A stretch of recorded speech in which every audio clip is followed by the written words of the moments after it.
अस्सलाम वालेकुम। उम्मीद आप तमाम स्टूडेंट्स खैर वाफियत से होंगे। हम पढ़ रहे थे डायमेंशन और डायमेंशन के अंदर आज हमारा पार्ट 2 है। पार्ट 1 हम देख चुके हैं, यानी डायमेंशन का एक पार्ट हमने कर लिया है, एक लेक्चर डायमेंशन पे हो चुका है। आज उसी में से दूसरा लेक्चर है, उसी को आगे कंटिन्यू करते हैं। डायमेंशन को मैंने डिस्कस कर लिया था कि डायमेंशन हर बेस क्वांटिटी को हम डायमेंशन कंसीडर करते हैं। हम कहते हैं कि हर बेस क्वांटिटी डायमेंशन है और उसे हम लिखते हैं विद इन स्क्वायर ब्रैकेट। दो चीजें हैं, यूनिट हमें बताते हैं क्वांटिटी के बारे में और हमारे पास डायमेंशंस हमें बताती हैं क्वालिटी के बारे में, नेचर के बारे में, कि ये जो फिजिकल क्वांटिटी हम पढ़ रहे हैं इसकी नेचर क्या है, इसकी बेस क्या है। तो ये हमें कहां से पता चलता है? डायमेंशन से। उसी को लेकर आज आगे चलते हैं कि डायमेंशन के अंदर कुछ टर्म्स हैं, उनको पहले एक्सप्लेन कर लूं फिर मैं आगे चलूंगा। सबसे पहली टर्म है डायमेंशनल वेरिएबल।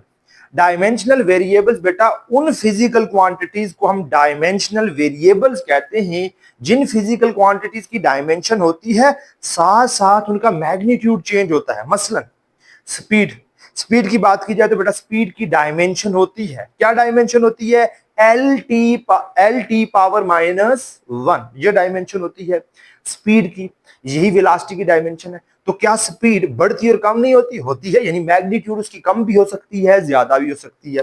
वैसे ही एक्सेलरेशन फोर्स, ये क्या है? Dimensional variables. उन फिजिकल क्वांटिटीज की बात करते हैं जिनकी डायमेंशन भी होती है और जिनका मैग्नीट्यूड चेंज होता है। दूसरा डायमेंशनल कांस्टेंट। डायमेंशनल कांस्टेंट बेटा हमारे पास वो फिजिकल क्वांटिटीज हैं, वही दो फिजिकल क्वांटिटीज दैट हैव, जिनके अंदर क्या होती है? डायमेंशन होती है, that have dimension and constant magnitude. अब बात की जाए वो फिजिकल क्वांटिटीज जिनकी डायमेंशन तो होती है लेकिन जिनका मैग्नीट्यूड चेंज नहीं होता। एग्जांपल बेटा, एग्जांपल में हमारे पास है ग्रेविटेशनल कांस्टेंट जी। इसकी डायमेंशन है, हम कैलकुलेट कर सकते हैं, मैं आपको फार्मूला लिख दूंगा, आप खुद कैलकुलेट करेंगे। G is equal to 6.673 multiply 10 की पावर -11 न्यूटन मीटर स्क्वायर पर केजी स्क्वायर। ये हमारे पास है G। इसकी वैल्यू फिक्स है, कांस्टेंट है, यानी मैग्नीट्यूड फिक्स है, कांस्टेंट है, लेकिन इसकी डायमेंशन मौजूद है। ठीक है, कैसे कैलकुलेट करेंगे? मैं फार्मूला बता देता हूं। F is equal to G m1m2 divided by R square. यहां से G की वैल्यू, हम अगर आप G की डायमेंशन कैलकुलेट करना चाहते हैं बेटा, आर स्क्वायर तो डिवाइड हो रहा है, क्या होगा? मल्टीप्लाई। ठीक है, ये दोनों इधर मल्टीप्लाई हो रहे हैं, इधर क्या हो जाएंगे? Divide m1 m2 is equal to G की डायमेंशन यहां से कैलकुलेट कर लें। ठीक है, जब आपको खुद कैलकुलेट करनी आनी चाहिए बेटा, G की डायमेंशन आपने यहां से कैलकुलेट कर लेनी है। Number 2, Planck constant H।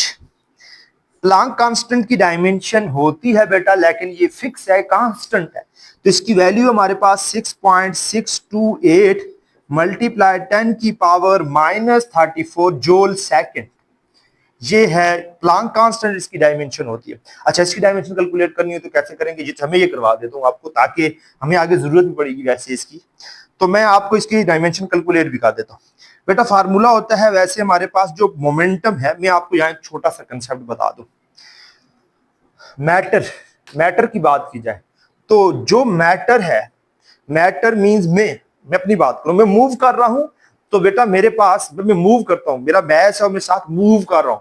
मसलन मोशन, मैस और मोशन आपस में मिल जाए, मैस और वेलोसिटी मिल जाए, मैस और स्पीड मिल जाए, क्या बनता है? मोमेंटम। हर मूव करती हुई चीज का मोमेंटम होता है P is equal to mv।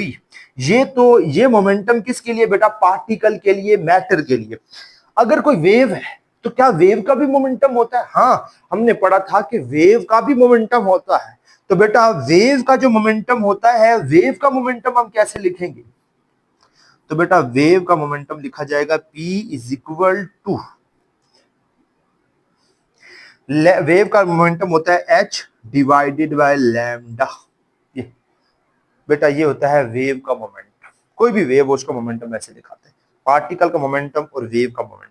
ठीक है, क्योंकि यहां पर अब H का हमने कैलकुलेट करना है कि H की आपके पास डायमेंशन क्या होती है, तो मैं इसे यहां पर कैलकुलेट कर देता हूं। प्लांक कांस्टेंट की डायमेंशन, तो H is equal to lambda, इधर डिवाइड हो रहा है, क्या होगा? Multiply P lambda. H is equal to P momentum वैसे याद होनी चाहिए आप, नहीं भी याद तो कोई मसला नहीं है, ये आसानी से। पी की जगह बेटा क्या पुट कर सकते हैं, एम वी लैम्डा। पी किसके इक्वल होता है, M V, momentum, simple momentum. H is equal to mass, mass की डायमेंशन क्या होती है, capital M, velocity V, L T power -1, lambda, lambda is the wave length, ये वेव की length है, मींस ये लेंथ ही है, तो इसकी डायमेंशन क्या आ गई, एल। तो बेटा एच की डायमेंशन आ गई M L square T power -1। बस ये याद रखनी है कि एच प्लांक कांस्टेंट की डायमेंशन होती है M L square T power -1, M L square T power -1, ये आपने याद रखनी। मैं यहां पर लिख भी देता हूं इसको, मैं यहां से अरेज कर देता हूं ताकि सिर्फ यहां इसको इसलिए लिख रहा हूं कि मैं इसे यूज करूंगा M L square T power -1। अच्छा, ये मैंने आपको निकाल के दिखा दी थी। एच के बाद प्लांक कांस्टेंट के बाद बेटा हमारे पास है ग्रेविटेशनल कांस्टेंट भी हो गया, प्लांक कांस्टेंट और speed of light. Speed of light को रिप्रेजेंट करते हैं सी से, ही होती है 3 × 10⁸ मीटर पर सेकंड।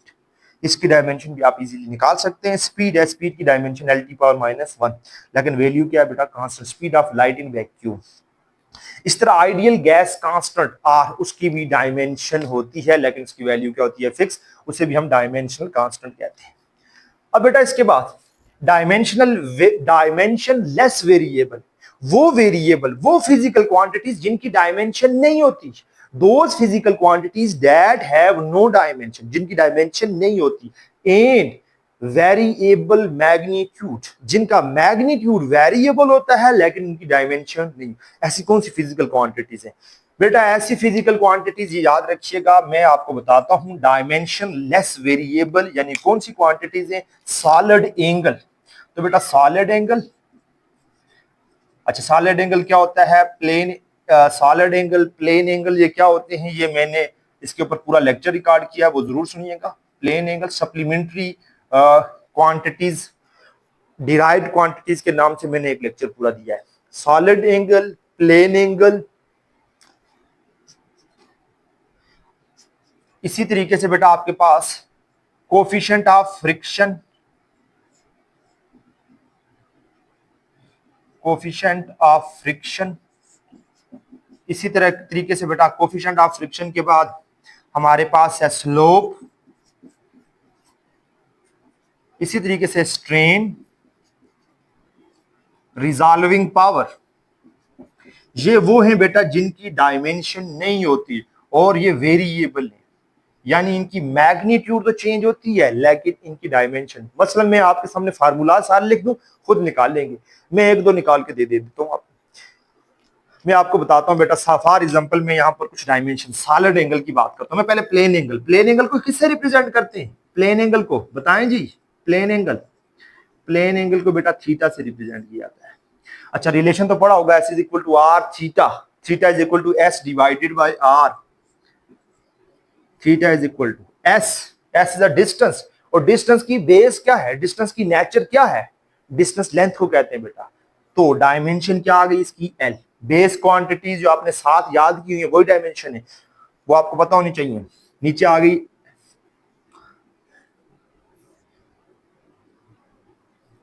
नीचे रेडियस, रेडियस भी क्या है, रेडियस की बेस क्या है, रेडियस की लेंथ को कहते हैं, सर्कल के अंदर सेंटर से सर्कमफ्रेंस तक की लेंथ। तो बेटा हमारे पास ये भी लेंथ है, इसकी नेचर भी क्या है, लेंथ, कैंसल। तो थीटा क्या आ गया, डायमेंशन लेस, इसकी कोई डायमेंशन नहीं होती।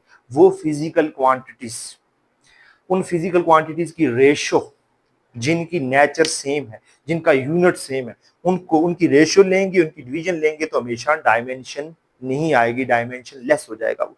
तो यहाँ पर प्लेन एंगल की डायमेंशन नहीं होती, plane angle is a dimensionless. Solid angle की बात की जाए तो क्या, सॉलिड एंगल का फार्मूला मैं लिख देता हूँ, खुद निकालेंगे आप। सॉलिड एंगल का फार्मूला, सॉलिड एंगल का ये फार्मूला में नोट कर लें बेटा, ओमेगा से रिप्रेजेंट करते हैं, is equal to A divided by R square, निकाल लें भाई। ए एरिया, एरिया की डायमेंशन क्या होती है, एरिया होता है लेंथ मल्टीप्लाई विड्थ। थोड़ा सा मैं आपको हिंट दे देता हूँ, area is equal to length multiply width, area is equal to length, width भी लेंथ ही होती है, तो डायमेंशन क्या आ जाएगी, L L L square. R, R भी रेडियस है, रेडियस की डायमेंशन की हो जाएगी आर स्क्वायर। तो पुट कर लें, यहाँ से डायमेंशन निकल आएगी, तो निकाल ही देता हूँ आप। एल और एल, एल स्क्वायर। रेडियस की भी डायमेंशन क्या है बेटा, एल, वो square cancel.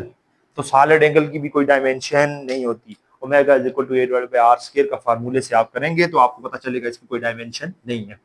Coefficient of friction, इसकी डायमेंशन भी खुद निकालेंगे। कोफिशिएंट ऑफ फ्रिक्शन को रिप्रेजेंट करते हैं म्यू से, mu is equal to force of friction divided by normal force. निकालें खुद, या आपने खुद निकालना है। स्लोप, स्लोप की डायमेंशन निकालें। स्ट्रेन, रिजॉल्विंग पावर इनकी निकाल लें बेटा, इजीली निकल आएगी। अच्छा मैं एक आपके सामने स्ट्रेन की निकाल देता हूँ। स्ट्रेन की कैसे निकालेंगे? अच्छा स्ट्रेन की निकालने के लिए स्ट्रेन का फार्मूला लिख देता हूँ बेटा। स्ट्रेन क्या होता है? स्ट्रेन होता है बेटा चेंज डिवाइडेड बाय ओरिजिनल। अब लेंथ की बात करें तो change in length divided by original length.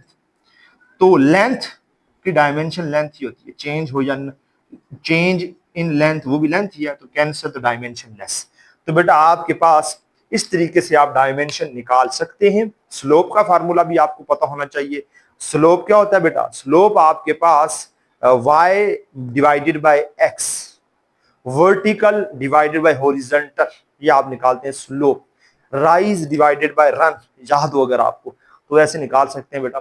तो ये तमाम के तमाम है जिनकी डायमेंशन नहीं होती, डायमेंशन लेस है, लेकिन ये वेरिएबल यानी इनका मैग्नीट्यूड चेंज होता है, एंगल बढ़ता है कम होता है, कोफिशिएंट ऑफ फ्रिक्शन ज्यादा भी हो सकता है कम भी हो सकता है, लेकिन इसकी डायमेंशन नहीं होती। इसी तरीके से बेटा मैं लास्ट पे आपके सामने डिस्कस कर रहा हूं, लास्ट चीज जो आपके सामने डिस्कस कर रहा हूं मैं अब, वो है बेटा मेरे पास डायमेंशन लेस कांस्टेंट।